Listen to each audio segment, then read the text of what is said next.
मुझे खुशी है इस बात की कि आपने आज स्वामी विवेकानंद जी की बात करने के लिए कहा है। यहाँ आज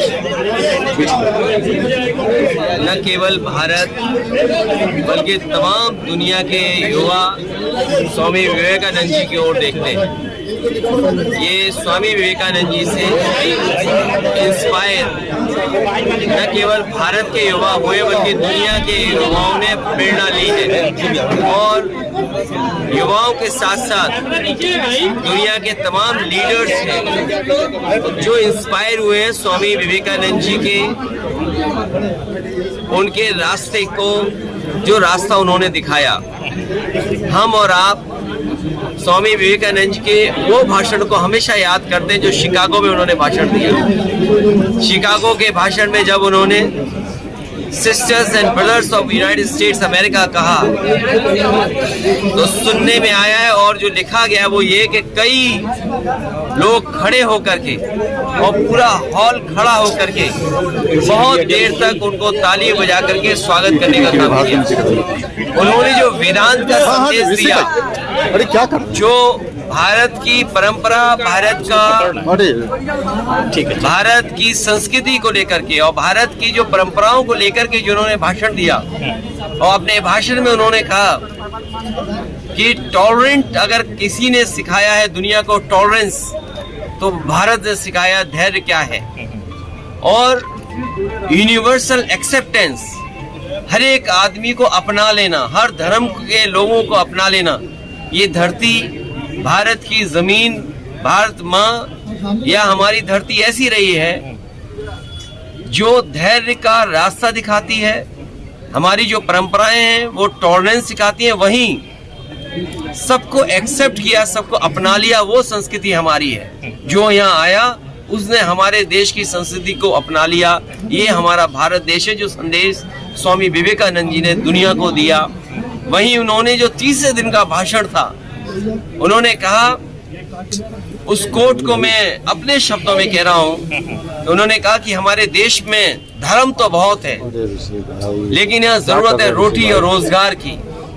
आज जिन परिस्थितियों को हम देख रहे हैं, हमारे समाज से टॉलरेंस खत्म की जा रही है। जो हमारी खूबसूरती है, जो हमारी खूबसूरती है कि सब लोग मिलकर के रहते हैं, उस खूबसूरती को अटैक कर रही है सरकारें। और खासकर भारतीय जनता पार्टी का जो रास्ता है वो समाज को बांटने का रास्ता है।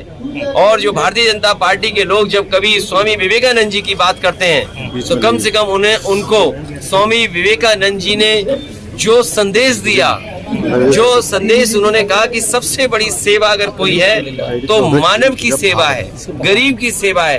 क्या आज हम पीछे मुड़ करके देखते हैं, क्या भारतीय जनता पार्टी उस रास्ते पे चल रही है क्या? इसलिए स्वामी विवेकानंद का संदेश आज भी हम लोगों को अपनाना चाहिए, उनसे इंस्पायर होकर के हमें समाज को और आगे बढ़ाना चाहिए। गठबंधन का अभी फैसला, अभी शंकराचार्य जी का जो को लेकर विरोध व्यक्त कर रहे हैं, तो इस पर अखिलेश जी का क्या विचार है? ये भारतीय जनता पार्टी को इस पे विचार करना चाहिए और जो इस आयोजन में लोग हैं उन्हें विचार करना चाहिए कि जब शंकराचार्य और देश के सबसे बड़ी पीठ हैं ये, और हमारे सदियों से जिन्होंने धर्म को आगे बढ़ाने का काम किया, धर्म को और जमीन तक पहुंचाने का काम किया, अगर शंकराचार्य अगर इस बात को विरोध कर रहे हैं तो बीजेपी को सोचना चाहिए, अपना उन्हें तरीका बदलना पड़ेगा अगर शंकराचार्य जी कह रहे हैं कुछ तो। अच्छा, अखिलेश जी, सीट शेयरिंग का फार्मूला अभी तक तय नहीं है, चुनाव बहुत 2 महीने से कम 2 महीने का समय बचा हुआ है यूपी में। ये आपने ठीक कहा, बीजेपी जैसी पार्टी से लड़ने के लिए जो बीजेपी तैयारी कर चुकी है और बहुत जल्दी आप देखेंगे कि बीजेपी अपनी सूची भी जारी कर देगी। बीजेपी पे सरकार है उत्तर प्रदेश की, बीजेपी पे सरकार है दिल्ली की, बीजेपी पे अपना संगठन है, उनके पास सहयोगी संगठन है, उनका पैसे वाला संगठन है, उनके पास झूठ फैलाने वाला संगठन है, उनके पास धार्मिक जो समाज के अंदर बुराई फैला सकते हैं उसका संगठन है। तो ऐसे संगठन से मुकाबला करने के लिए गठबंधन के लोगों को बहुत जल्दी सीट बंटवारे को लेकर के फैसला लेना चाहिए और हम लोगों को जमीन पर उतर जाना चाहिए। इंडिया गठबंधन और हमारी जो रणनीति है इंडिया गठबंधन के अंदर पीडीए, एनडीए का कोई मुकाबला करेगा तो पीडीए, एनडीए को कोई सफाया करेगा पीडीए। हमारे यही पिछड़े, दलित, अल्पसंख्यक, आदिवासी, आदि आबादी और पीड़ित अगड़े, हमारे अगड़े भाई बहन ये न समझे कि हम उसमें पीडीए में शामिल नहीं है। जो हमारे पीड़ित अगड़े हैं वो भी इसमें शामिल हैं। अच्छा, मायावती को लेकर बड़ा उहापोह की स्थिति है गठबंधन और मायावती के बीच में। सारे इंडिया समाजवादी पार्टी अपना पक्ष साफ कर चुकी है और समाजवादी पार्टी की जब इंडिया गठबंधन की बैठक थी उसमें पूरी तरीके से अपना जो हमारा विचार है, जो हमारी रणनीति है उसको साफ कर चुकी है। अच्छा, के लिए 11 दिन बचे हैं और हमें सौभाग्य की बात है कि राम मंदिर को स्थापित करने के लिए हम जैसे नेताओं को मौका मिला है। इसको लेकर क्या कहेंगे? ये जितने लोग यहाँ खड़े हैं समय समय पे अपने घर परिवार में, गांव में मंदिर बनाते हैं। हम भी, हमारा भी मंदिर कंप्लीट हो जाएगा, हम भी प्राण प्रस्थान करेंगे, उसमें क्या है। अखिलेश इंडिया गठबंधन में विधानसभा और जिला अध्यक्षों का बैठक करेंगे या समाज के अन्य वर्गों को भी लेके चलेंगे? मैंने इसमें कहा, आपने सुन नहीं पाए। पिछड़े, दलित, अल्पसंख्यक भाई, आदिवासी, आदि आबादी और पीड़ित अगड़े, ये सब हमारे साथ हैं। अच्छा, मेरी क्यूरियोसिटी है कि इंडिया अलायंस में प्रधानमंत्री का उम्मीदवार कौन होने वाला है? मेरी आपको जो अच्छा लगेगा वही होगा। नहीं, आप किसको चाहते हैं? आप किसको चाहते हैं? हम तो उसको चॉइस पे छोड़ देते हैं। अच्छा। युवा चाहो युवा बना लो। अच्छा, मैं अगर आपको महिला या महिला की तरफ से चाहे तो वो बन सकता है, बुजुर्ग अनुभवी चाहिए वो भी है। आप सोचिए, आज ये जितने लोग हैं जो समाजवादियों ने एक्सप्रेसवे बनाया, क्या देश में उससे अच्छा एक्सप्रेसवे बना है? और जो एक्सप्रेसवे समाजवादियों ने बनाया था उसी की वजह से प्रधानमंत्री सड़क पर उतर पाए हरकुलिस विमान से। क्या उनके पास कोई ऐसी डिजाइन या टेक्नोलॉजी है? आप किसी मोहल्ले में चले जाओ, समाजवादियों का दिया हुआ लैपटॉप आज भी चल रहा है। जो एम्बुलेंस है, जो एम्बुलेंस चल रही है वो आज भी चल रही है। पुलिस को जो सुविधा दी डायल 100 की वो आज भी चल रही है। ये बताएं इन्होंने क्या किया है भाई? डायल 100 में क्या सुधार लाए? एम्बुलेंस में क्या सुधार लाए?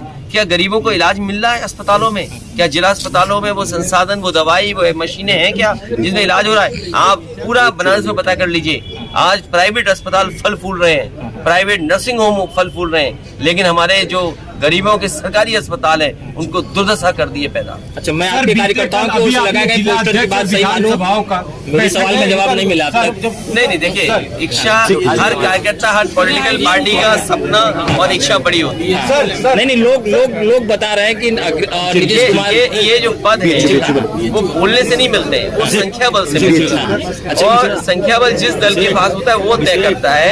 ये कई बार पॉलिटिकल पार्टी अपना मैसेज देती है, वर्कर परिचय के लिए खुश करता है अपने आप को, तो ये वर्कर का काम है, ये किसी पॉलिटिकल पार्टी का नहीं है।